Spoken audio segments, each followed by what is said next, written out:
So I've got one reason and one reason only for shooting these videos. And that reason is to ask you to pre-order your copy of Radical Self-Expression Manifesto. It's going to be a win-win, the pre-ordering in particular. One, during the pre-order phase, you get the digital art book, which is all about creative expression. It's going to have some visual artistry in there. It's going to have some poetry in there, and really just elements of self-expression as it relates to the book, the characters in the story, and the energy behind radical self-expression itself. So I think that's pretty exciting. I think you're going to enjoy it. It's digital and it's only available during the pre-order stage. The second reason that I would like for you to pre-order the book is because it gives me an opportunity to see where I can take this radical self-expression work next. So if I'm getting a bunch of orders from Houston, Texas, Beyonce is on my mind, flawless.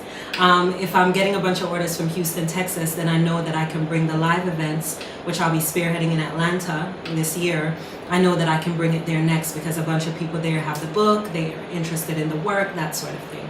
So I figured instead of giving you 50 bullet points as to why, I have my trusty laptop here, and I'm just going to read you excerpts from the book. Chapter 8. My days at Sinclair were easy and exploratory. I would get up each morning with only the intention to notice things. My life was simple in ways that it had never been simple before. After a few weeks of restlessness and doubting my decisions to go back to Jamaica, I finally started settling into my surroundings. I began to realize the benefits of my slowed pace and my consistent observation, and I began to hear myself more clearly. I met some inspiring folks during my stay at Sinclair too, most notably my closest neighbor, Sister Mo. She was a raw foods eating, bush tea making college professor who appeared to be far more bohemian freethinker than traditional scholar. She was a fruitarian, consuming only fruits and vegetables in their uncooked forms. And after having a few meals with her, I started dabbling in the joys of live foods myself.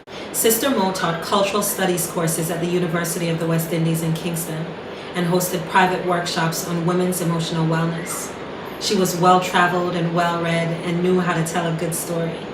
Sister Mo went away to Sinclair twice a year for 3 full weeks of what she called reclaim work. Her reclaim process, the basis for her popular workshops, helped women in various stages of romantic relationship management. From the recent divorcee to the woman who had just realized she needed to leave her relationship. Sister Mo and I indulged in long, meandering walks and loud, heartfelt singing. We were serving our most basic needs to move about the planet and to raise our voices in joy. It was so profound and so simple, and my longing for my old normal dissipated, leaving me with a renewed sense of curiosity and optimism about the rest of my life. As my life got simpler, the need arose to shed more and more of the self I'd created to manage the situations I'd lived through.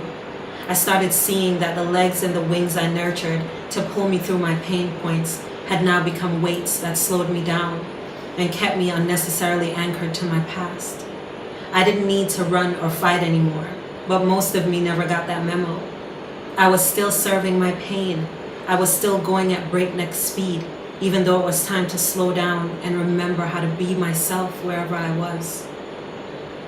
I started reacquainting myself with songs that had moved me during various stages of my life. Music had always been a healing tool for me, and I'd lost touch with it when I needed it the most.